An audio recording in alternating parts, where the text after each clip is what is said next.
छात्रों, आज का हमारा प्रकरण है राज्यसभा की शक्तियाँ एवं कार्य, जो कक्षा 10वीं के लिए ये प्रश्न है, जिसमें राज्यसभा में भारतीय संसद के दूसरे सदन का नाम राज्यसभा है। इसे संसद का उच्च सदन कहा जाता है। संसद के दो सदन होते हैं, लोकसभा और राज्यसभा। यह संसद का उच्च सदन है राज्यसभा।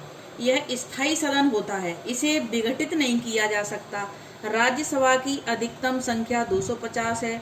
इसमें 238 सदस्यों का निर्वाचन राज्यों की विधानसभाओं के निर्वाचित सदस्यों द्वारा किया जाता है, और जो 12 सदस्यों का निर्वाचन होता है, उनका निर्वाचन न होकर उन सदस्यों का मनोनयन होता है।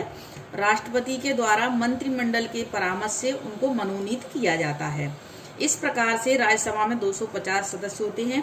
इसके सदस्यों की योग्यताएं होती हैं, वह भारत का नागरिक हो, उसकी आयु न्यूनतम 30 वर्ष हो, यानी 30 वर्ष से अधिक भी हो सकती है, वह किसी लाभ के पद पर न हो, वह पागल अथवा दिवालिया न हो। इसी आधार पर हम राज्यसभा के कार्यों को देखेंगे यहाँ कि राज्यसभा की शक्तियाँ एवं कार्य क्या हैं।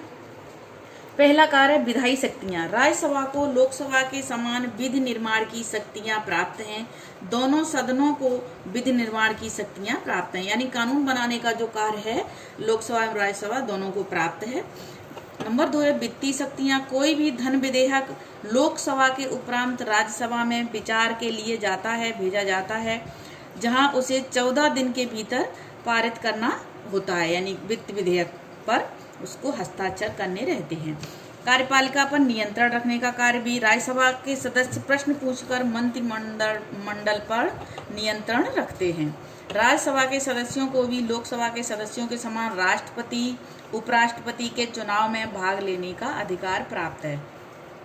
5वां कार्य है राज्यसभा को 2 विशेष अधिकार प्राप्त हैं जो लोकसभा को प्राप्त नहीं होते हैं। पहला विशेष अधिकार है राज्यसभा 1/3 बहुमत से राज्य सूची के किसी भी विषय को राष्ट्रीय महत्व का घोषित कर सकती है। दूसरा है राज्यसभा 2/3 बहुमत से राष्ट्रीय हित में अखिल भारतीय सेवाओं के गठन का प्रस्ताव पारित कर सकती है। इस प्रकार ये राज्यसभा की शक्तियों कार्यों का हम आज अध्ययन करेंगे।